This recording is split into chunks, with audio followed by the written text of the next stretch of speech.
What have you been experiencing in life up until now?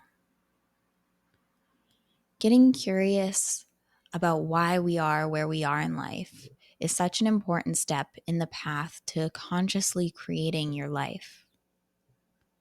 Step one of the creative life process is to imagine your desired future. This comes first to practice putting attention on something positive, motivating, and inspiring, to choose your destination. And that's what we talked about last week. Step two is to get curious about what you've been experiencing up until now and why, what we're talking about in today's video. Curious is a key word here because the goal is not to shame ourselves. It's not to throw insults like, of course, my life sucks. I've messed up all these things. Instead, it's asking curiously, putting judgment to the side for a moment. How might my current circumstances be explained? How have my choices and habits been serving me up until now? What are the positive intentions of these choices?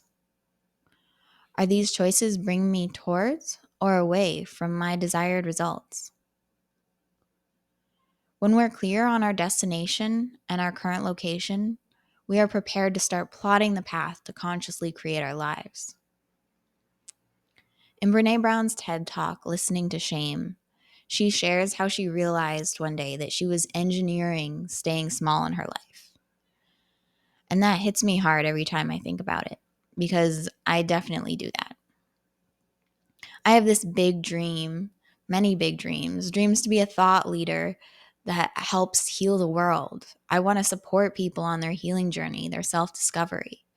I want to coach people to live authentically, vulnerably, and courageously. I want to guide people as they liberate themselves. I want to be free, strong, compassionate, and living in a world steeped in radical love and community. And I get so excited when I think about these things sometimes. But then the shame monsters attack. Who do you think you are? Is generally the first punch. Who are you to think you're so important? You're important enough for people to listen to? You haven't gone through any real struggles. You don't know anything. Who are you to pretend to be so wise? You're just a naive person living in a dream world. So then I feel pretty deflated. And I think about what others might say or think. I look at the awful things people say about current thought leaders, their beliefs, appearances, their mistakes. Some people even get death threats. And if I succeed in becoming a thought leader, some people will inevitably disagree with me. And some may even be cruel or even violent. And that's terrifying. All those eyes on me, just the idea of it, feels very unsafe. My safe space is in a quiet corner. I'm an introvert. I'm not used to a lot of attention. It wasn't that long ago that the idea of posting online at all gave me anxiety. The positive intention of staying small is to keep me safe. I've made a lot of progress with my coaching business and skills, marketing, spreading my message, but in some ways I'm still playing small.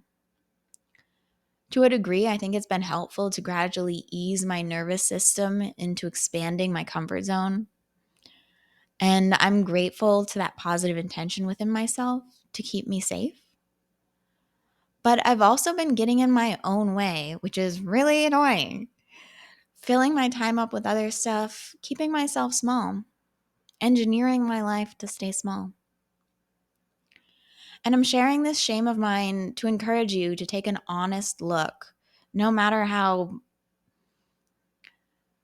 I hesitate to say cringe because that word in itself is cringe, but to to take an honest look at how your thoughts, saying this to encourage you to take an honest look at how your thoughts, feelings, and beliefs might be leading you to engineer yourself to stay small, to acknowledge the hard feelings and truths with self-compassion, to remind you that even those behaviors that are obstacles to your goals have positive intentions.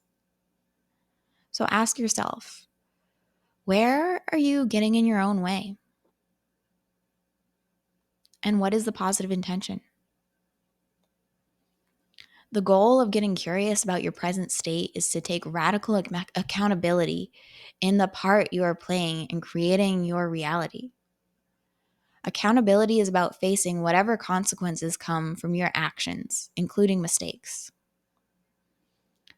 Do you want to be the type of person when you make a mistake or cause harm to try to wriggle out of it with excuses like, it wasn't my intention to cause harm, so I did nothing wrong? Or blame others like, well, if you did this then I wouldn't have done that, so really it's your fault. Or do you want to be the type of person who says, yes, I did this. I acknowledge these are the results of my choices. I will learn from this. We have so many choices every day, and there's a positive intention for each one of these choices. Sometimes we choose to believe we are helpless. It can feel easier that way. If I believe I'm helpless to change a circumstance in my life, I have a few options. I can just wait around for someone to save me. I can blame people around me. Or I can give up on the hope for something better. And these can have positive intentions. These can be a way to protect ourselves, to make things easier on ourselves. Are there any areas in your life that you believe you are unable to do anything about? Sometimes this is the reality, but often it's not.